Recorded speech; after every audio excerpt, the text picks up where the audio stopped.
Երկար քննարկում ենք ունեցել նախագահի եւ պետնախարարի հետ։ Մոտ 2 ժամ արցախցիները նախագահ Շահրամանյանի հետ զրուցել եւ ընդհանուր լեզու են գտել։ Առաջիկայում կդիմեն գլխավոր դատախազություն, քննչական կոմիտե եւ ԱԱՑ։ Կոնկրետ ով է զբաղվելու Արցախում թալանածը հետ բերելու հարցով հստակ չէ։ Մեր տեղեկացված ինֆորմացիան փոխանցենք տվյալ կառույցներին, որպես հետագա ընթացքի մասին արդեն պահանջը լինի իրանցից։ Ով է թալանչին։ Ըստ Արայիկ Հարությունյանի նախկին թիմակցի, բոլոր նրանք, ովքեր 2023-ի սեպտեմբերին Արցախի պետական կառույցների եւ ֆոնդերի ունեցվածքն ու գումարները բերել են Հայաստան եւ տնօրինում են անձնապես, արձագանքելով հայտարարություններին, թե Արցախի ներդրումային հիմնադրամը գումար է փոխանցել նաեւ իրեն, Սարգսյանը պահանջում է խոսել կոնկրետ ու փաստերով։ Եթե ինձ վերաբերյալ որևիցե մի հատ դրվագ կա, խնդրում եմ Հայաստանի Հանրապետության քննչական կոմիտեից դատախազությունից պահանջում հրապարակել։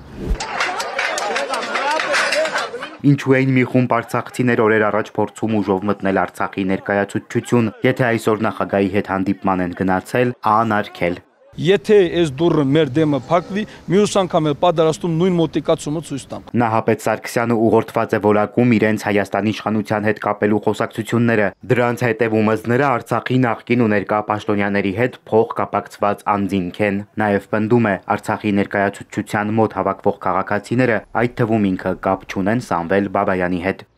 Սևակ Վարդումյան, Սիմիկ Մայիլյան, Էպիկենտրոն։